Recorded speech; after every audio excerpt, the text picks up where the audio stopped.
gravedad y complejidad de los delitos de que conoce la Corte imponen sobre ella un deber reforzado de velar porque las investigaciones y procesos que conduce se adhieran a los más altos estándares de justicia y transparencia.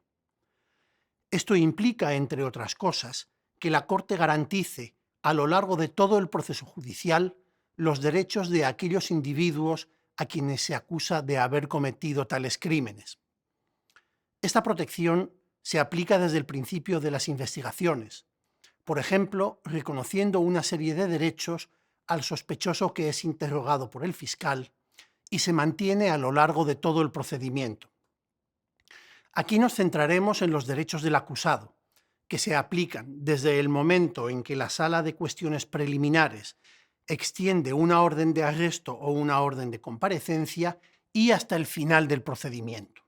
¿Cuáles son los derechos que el Estatuto de Roma reconoce a favor del acusado? La respuesta a esta pregunta está en su artículo 67, que indica expresamente que el acusado tiene el derecho a ser oído públicamente en la determinación de cualquier cargo y además tiene derecho a una audiencia justa e imparcial. Pero además de estos dos derechos esenciales, los jueces de la Corte velan, a través de sus funciones, porque las siguientes garantías mínimas sean aseguradas al acusado durante el proceso seguido en su contra.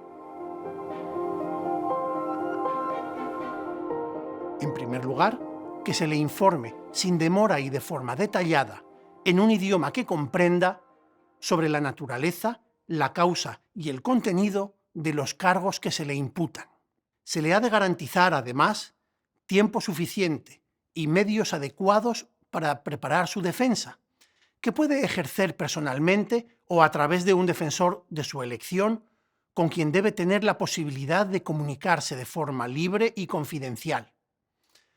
Si el acusado no cuenta con los medios para pagar este tipo de defensa, la Corte correrá con los gastos razonablemente necesarios para que pueda contar con una defensa competente y efectiva. Los jueces deben garantizar también que el proceso transcurra sin ningún tipo de dilaciones indebidas. El acusado tiene derecho a estar presente físicamente en el proceso, salvo que, mediante su conducta, perturbe continuamente el juicio. En ese caso, los jueces pueden disponer que el acusado abandone la sala de audiencias y adoptar otras medidas que garanticen su participación. Durante el juicio, el acusado puede interrogar directamente o mediante su defensor tanto a los testigos de la Fiscalía como a los que él mismo pueda ofrecer, y en general se le reconoce el derecho a oponer excepciones y a presentar cualquier prueba que estime oportuna. Junto con esta garantía, el acusado tiene derecho a que no se invierta la carga de la prueba en su perjuicio, ni se le obligue a presentar contrapruebas. Además, si el proceso se desarrolla en un idioma que el acusado no comprende y no habla, también tiene derecho a recibir la asistencia gratuita de un intérprete y a contar con las traducciones de todos los documentos que sean necesarios para preparar la defensa.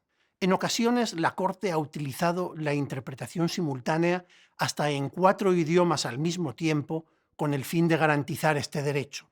El acusado, además, no puede ser obligado a declarar en su contra ni a declararse culpable, y se respeta su derecho a guardar silencio durante el juicio sin que ese silencio pueda ser interpretado para determinar su culpabilidad o su inocencia.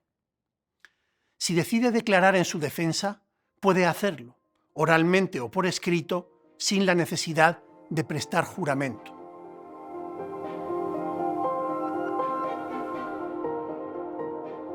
Finalmente, el acusado, directamente o a través de su defensor, tiene derecho a que la Fiscalía le divulgue cualquier prueba que esté bajo su poder o control y que sugiera la posible inocencia del acusado, contribuya a atenuar su culpabilidad o reste credibilidad a otras pruebas recogidas por la Fiscalía. Los jueces, en sus distintas formaciones, están encargados de vigilar que estos derechos sean respetados en todo momento, pero todos los participantes en el procedimiento deben respetarlos, y el secretario y el personal que depende de él tienen una responsabilidad particular en hacer posible que esos derechos puedan ejercerse en toda su extensión. Velar por el respeto y garantía de los derechos del acusado es un pilar fundamental del trabajo de la Corte Penal Internacional.